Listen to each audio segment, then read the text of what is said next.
दोस्तों, आज आपके लिए sad love story in Hindi लेकर आए हैं। यह कहानी अनामिका और अयान की है। यह एक सैड लव स्टोरी है। दोस्तों, आगे आप पढ़ेंगे अनामिका और अयान कैसे मिले और एक दूसरे से जुदा हुए। पूरी कहानी पढ़ने के बाद आपको यह कहानी कैसी लगी हमें कमेंट करके जरूर बताएं। धन्यवाद। अनामिका मध्य प्रदेश से दिल्ली कॉलेज के लिए आई थी और अयान राजस्थान से उसी कॉलेज में पढ़ने आया था।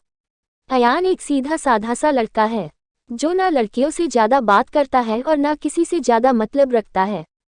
अयान की यह बात अनामिका को बहुत अच्छी लगती है और वह किसी ना किसी बहाने से अयान से बात करने की कोशिश करती है। अनामिका दिखने में क्यूट लगती है। कुछ ही समय में अयान और अनामिका की दोस्ती हो जाती है। अयान धीरे धीरे अनामिका को पसंद करने लगता है। दोनों दिन भर कॉलेज में बातें करते अपने हर लाइक डिसलाइक को शेयर करते हैं और कुछ समय में बहुत अच्छे दोस्त बन जाते हैं। अयान की लाइफ में पहले कभी कोई लड़की आई नहीं थी, जबकि अनामिका के पहले दोस्त है और वह सबसे बात करती है। अयान को यह पसंद नहीं था। एक दिन बातों ही बातों में अयान अनामिका को अपने दिल की बात बता देता है।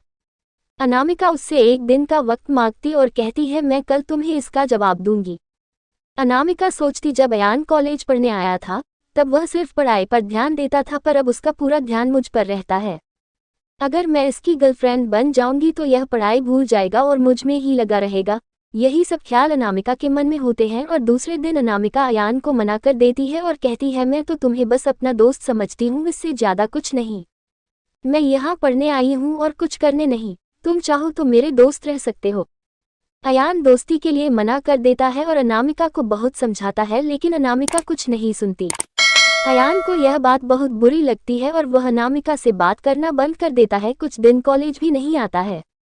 अब अनामिका को भूलकर पूरा ध्यान पढ़ाई में लगाता है और ना किसी से ज्यादा बात करता है और ना मतलब रखता है। देखते देखते कॉलेज बीत जाता है और सब अलग अलग हो जाते हैं। Sad love story in Hindi. Ayaan college में टॉप कर जाता है और सबसे पहले नौकरी पा लेता है। 2-3 साल बीत जाते हैं। ना अयान को अनामिका का पता रहता है और ना अनामिका को अयान का कुछ पता रहता है। अयान अपनी कंपनी छोड़कर एक नई कंपनी में ज्वाइन करता है, जिसमें उसकी पोस्ट पहले से बहुत अच्छी और पगार दुगनी रहती है। जब अयान पहले दिन ऑफिस जाता है तो उसे पता चलता है अनामिका इस ऑफिस में उसकी जूनियर है। वो उस पर बिल्कुल भी ध्यान नहीं देता है और काम में ही लगा रहता है। कुछ दिनों ऐसा ही चलता है, पर दोनों एक दूसरे को पहले से जानते थे और एक दिन दोनों को एक प्रोजेक्ट के लिए साथ में बाहर जाना पड़ता है। प्रोजेक्ट के बाद ना चाहते हुए भी अयान और अनामिका की बात होने लगती है। अनामिका अयान को समझाती है आखिर उसने उसको मना क्यों किया था। अयान को अनामिका की बात समझ आ जाती है और दोनों में गहरी दोस्ती फिर से हो जाती है। पूरे ऑफिस में दोनों की दोस्ती के चर्चे होने लगते हैं। अयान सीधा साधा लड़का रहता है, उसको ज्यादा कुछ समझ में नहीं आता है। अयान कुछ समय बाद अनामिका को डिनर पर ले जाकर फिर से प्यार का इजहार करता है। अनामिका इस बार अयान से मना नहीं करना चाहती, पर उसके पास कोई चारा नहीं है क्योंकि कुछ ही दिनों में उसकी शादी होने वाली रहती है। अनामिका अयान को अपनी शादी की बात बताती है। इस बार अयान का दिल पूरी तरह टूट जाता है। वह बिना कुछ कहे वहां से चला जाता है। अनामिका रात में सोचती है कि अयान से अच्छा लड़का मुझे कभी नहीं मिलेगा। वह फैसला करती है कि कल अयान को हाँ कर दूंगी और मम्मी पापा को अयान से शादी के लिए मना लूंगी।